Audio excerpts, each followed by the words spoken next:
Hello guys, once again welcome to Semenshia Farms and Value Farm. I'm still in Uganda and I'm still chilling with a big man, right? Wow. I just went to the pig farm, and I think, as you guys already know, I've been having issues with my pig farm and therefore haven't really gone into it. So I'm learning so much from here, and I want us to talk a little bit about pig farm today. Thank you once again, man, for having us in the farm here. This is where East meets West, right? I like that, yeah.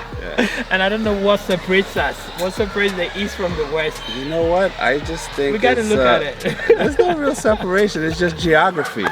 You know, only thing between us is vast land and some water, but you're here. I'm glad you're here. I'm here. We welcome you to Value Farm, and hopefully you're enjoying what you've experienced so far. I am, man. It's been 2 days. We spent a day really talking about agriculture in Africa and how we can collaborate to make agriculture more sexy and, you know, innovative in Africa. And today is my second day and I'm here at the farm. Super excited, seeing all the amazing work that Griffin and Tina are doing. It's been amazing, guys. It's been very amazing. Griffin, today I want to talk to you about pig farm. Tell us, how did you start this pig farm whole journey? Wow. Initially, when I first came to Uganda, my passion was to do either goats and ducks and other types of farming. Yeah. But then I realized, you know, there's a saying, when in Rome, do like the Romans do. Yeah. So we're in a country where we're #1 in terms of pork consumption in the entire continent of Africa. So why reinvent the wheel, right? Yeah. When we looked at the profit margin, when we looked at the actual demand for pork in the country, it was one of those things like, it was just a no-brainer. So the reason we started here, because the climate here is actually pretty good, right? Pigs, as you know, don't have sweat glands, right? Yeah. We want it to be somewhere that it doesn't get too hot or doesn't get too cold. As you noticed this morning when we got here, it was chilly. Now that the sun is up, it's gonna warm up a little bit. But in the afternoon, in the evening, it chills, it cools back down. So, you know, we felt it was conducive to raise them at this altitude, and because of the actual environment. And it was a wonderful decision, because like right now, we're still in growth mode, because we have standing orders, and I mean large standing orders, for 25 to 30 tons of meat per week in many instances, you know, and that's just through our efforts here. We have hotels, we have districts, we have some of the biggest brands want to buy from us, but we can't provide. Not only meat, but also the piglets. A lot of people want to purchase piglets here from us. #1, we're still trying to get the right match. We feel our pigs here are of good quality, but we want the absolute best before we start actually selling the DNA from our farm. Of course. You know, that was like one of the decisions that my partner and I made. Granted, you know, most people would have just went for the money. Welcome. We want to have the face of Value Farm in this video, guys. So I hope you're getting Tina in the video. But you were talking to us about the market. So the market itself is enormous. Like, there's no way, you know, even if all the pig farmers in Uganda were to unite, it will still take us at least a good 10 years to try to catch up with the market demand. And I'm not sure if it will ever be achieve 100%. I mean, you can never say never, but it will take some time. So the competition itself is not something that would should not deter anybody from wanting to get involved into pig farming, because no matter how many pigs you grow, there's somebody to buy it. I agree with you. There's a big demand in Ghana as well. But Tina, walk me quickly through the journey of where you started, where you are, and where you guys are going. In figure? Yes. Oh my God, we started small. That's what I should really say. And for those who have been following us, really saw our humble beginnings. We started with a small structure, not even this one here in the background. This one here, we had a very temporary structure. We in fact started with a tarpaulin when we brought in our pigs here. So for people out there who are really starting and they're really scared and they think like, you know, it is very difficult, you can start with whatever you have. So we started with just a tarpaulin, we brought in our pigs, of course the feeding, you know, we just wanted to start off our farm. When we bought the land, we wanted to start off bring in animals. So from the tarpaulin, we of course, you know, made sure that they have a safe structure. That's when we started building that temporary structure here. Of course, we provided for them the water, put the nipples there, put the feeders there. Then of course, slowly by slowly, they multiplied. That's when we came to the permanent structure. Wow. All right, and where are we going? What is the goal? Griffin, so the goal for Value Farm as an organization, the growth path that we have, I mean, at least what's in the business plan, is to grow anywhere between 5,000 to 10,000 pigs, at least to bring that to market, because we're doing start to finish. So every 6 months to 6.5 months in the future, that's the ideal situation for us, right? To actually grow that amount, bring it out to the finish line, and of course continue to do so. So to actually produce between 10,000 within the next 9 to 12 months or so, we're well on our way, because with all the pregnant souls that we have here, within the next few months we should be well over like 12 to 1,500 pigs at the farm. So the numbers are really about to drastically increase, because by the mid of next year we should have at least 10 to 15,000 pigs here. So we're constantly growing, growing the space, you know, making sure that we acquire more land so we can actually plant more maize, more soy, so that we can actually cut down on feeding costs. No, that's amazing. I was super impressed when we were working there and, you know, seeing all the pigs, how healthy they are, how beautiful they are. One of the things that was mind-blowing, even though we are standing as close to the pig as we are, that you can't smell them. Guys, it doesn't feel like you're in a pig pen. What is the secret? Well, we use a deep litter system, and we always tell people the same thing, like you literally can have your lunch right out here.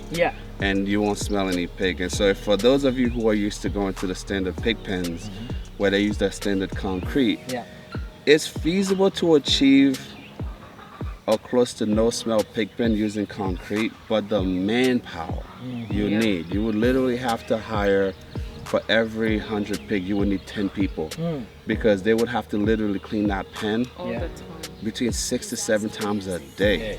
You understand? So the deep litter system allows you to get to the commercial scale using far less manpower, woman power, since we know we're a diverse company. I agree with you. And so what happens is it becomes very easy for one person to be able to care for between 75 to, I would say, even 100 pigs, right? Not to mention, you don't have the burden of actually having to remove waste in the pen throughout the day. So these guys just clean in the morning, and then they spray, and then they remove whatever dung that we want to take to the garden. And apart from that, it's just cleaning the stalls where we put the feed, and that's pretty much it. Very low maintenance. That's amazing. Where is this technology coming from? Where did you guys learn this from? Tell me. Well, from research, I'm from the US, you know, I travel around quite a bit.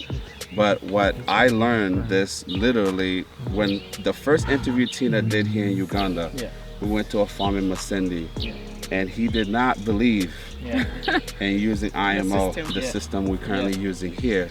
IMO is the solution, but the deep litter system itself is when you literally remove the actual shavings or whatever husk you want to use. That can literally stay in the actual pig pen for up to 6, sometimes 7 months, right? And it will naturally decompose. And of course, when the decomposition process is complete, you can then remove it. You can either sell it as amazing fertilizer, or use it, yourself. You guys, obviously. So no, it was a no-brainer.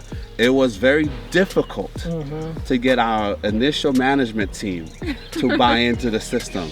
Now, even though we're in the village, you notice we have neighbors as we were driving here. So when we came here, it was very important to Tina and I to not disrupt the way of life for our neighbors. So we wanted to do IMO. The builder thought it was a bad idea. The first farmer we consulted with thought it was a horrible idea because all he knows, all he's familiar with was the standard system. And that's why we were talking about it yesterday's conversation. You know, you have to be able to bridge the old with the new. You know, whatever you learn, you know, on my travels, my education, our research, we try to bring it to you guys so that you can learn from what we've experienced, right? So that's how we came about the whole thing. That has been great, guys. And I think the next thing too were the size of your pigs. What breed are you guys into, and what are you doing? We have several breeds. We have the Canberras, we have the large white, we have the Hampshire, the black and white. Yeah, the black and white. Yeah, those are the Hampshires. Then we also have the Landraces here. And what would you recommend? What are you guys getting into now? What we're doing as a team, because again, this is predominantly for meat production. So what we want to do in the future, we'll be traveling out west. Hopefully we'll see you out there. We want to bring in pure Canberras into the country. Although the Canberra itself is not really a pure breed. That's a big misconception. It's a combination of a large white and a Landrace. But the team that has perfected, I would say, a more enhanced breed is actually located in Zambia. Of course, they're in collaboration with some of the breeders down in South Africa. So we want to bring I would say, a more enhanced version of the Canberra pigs here. We also want to get the pure Duroc DNA brought here to Uganda on a large scale, to the point where we can both provide breeding stock as well as AI. Because one of the biggest challenges in this country, you can purchase AI, but they will bring you mystery quality. So we want to take the mystery out of the AI, but we also want to have the staff that will train, that can literally be deployed to your farm within a 300 to 400 kilometer range, where you can be assured that if you order AI from Value Farm, what you order is what you're gonna get. I 100% agree, guys. This has been amazing. And viewers, you know, we don't want our YouTube videos to be boring and so long, but this conversation can go on and on. So I'm gonna try and end it. But this week or next week, we're gonna bring you another episode about how to actually manage your pig farm and to be successful. And I know Value Farm has a lot of experience to share with us. This is a case where I'm also learning as much as you guys. So what are your last words to our viewers watching us before we move on? My last words: start small but think big. That's what we preach. I like that.